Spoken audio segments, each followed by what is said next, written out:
بڑے مہربان نہایت رحم والے اللہ تعالیٰ کے نام سے شروع کرتا ہوں۔ اے مسلمانوں، جب تم رسول صلی اللہ علیہ وسلم سے سرگوشی کرنا چاہو تو اپنی سرگوشی سے پہلے کچھ صدقہ دے دیا کرو، یہ تمہارے حق میں بہتر اور پاکیزہ تر ہے۔ ہاں، اگر نہ پاؤ تو بے شک اللہ تعالیٰ بخشنے والا مہربان ہے۔ کیا تم اپنی سرگوشی سے پہلے صدقہ نکالنے سے ڈر گئے؟ پس جب تم نے یہ نہ کیا اور اللہ تعالیٰ نے بھی تمہیں معاف فرما دیا تو اب بخوبی نمازوں کو قائم رکھو، زکوٰۃ دیتے رہا کرو اور اللہ تعالیٰ کی اور اس کے رسول کی تابعداری کرتے رہو۔ تم جو کچھ کرتے ہو اللہ خوب خبردار ہے۔ کیا تو نے ان لوگوں کو نہیں دیکھا جنہوں نے اس قوم سے دوستی کی جن پر اللہ غضبناک ہو چکا ہے؟ نہ یہ منافق تمہارے ہی ہیں نہ ان کے ہیں، باوجود علم کے پھر بھی جھوٹ پر قسمیں کھا رہے ہیں۔ اللہ تعالیٰ نے ان کے سخت عذاب تیار کر رکھا ہے۔ تحقیق جو کچھ یہ کر رہے ہیں برا کر رہے ہیں۔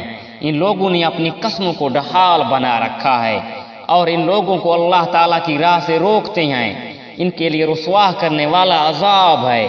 ان کے مال اور ان کی اولادیں اللہ کے ہاں کچھ کام نہ آئیں گی، یہ تو جہنمی ہیں، ہمیشہ ہی اسی میں رہیں گے۔ جس دن اللہ تعالیٰ ان سب کو اٹھا کھڑا کرے گا تو یہ جس طرح تمہارے سامنے قسمیں کھاتے ہیں اللہ تعالیٰ کے سامنے بھی قسمیں کھانے لگیں گی اور سمجھیں گے کہ وہ بھی کسی دلیل پر ہیں۔ یقین مانو کہ بے شک وہیں جھوٹے ہیں اور ان پر شیطان نے غلبہ حاصل کر لیا ہے اور انہیں اللہ کا ذکر بھلا دیا ہے۔ یہ شیطانی لشکر ہے، کوئی شک نہیں کہ شیطانی لشکر ہی خسارے والا ہے۔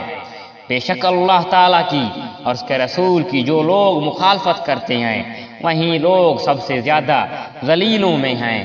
اللہ تعالیٰ لکھ چکا ہے کہ بے شک میں اور میرے پیغمبر غالب رہیں گے، یقیناً زور آور اور غالب ہیں۔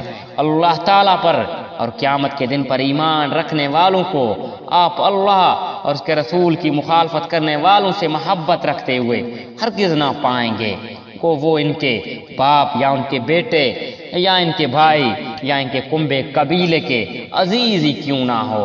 یہی لوگ ہیں جن کے دلوں میں اللہ تعالیٰ نے ایمان کو لکھ دیا ہے، جن کی تابعداری اپنی روح سے کی ہے اور جنہیں ان جنتوں میں داخل کرے گا جن کے نیچے نہریں بہہ رہی ہیں، یہاں یہ ہمیشہ رہیں گی۔ اللہ ان سے راضی ہے اور یہ اللہ سے خوش ہیں۔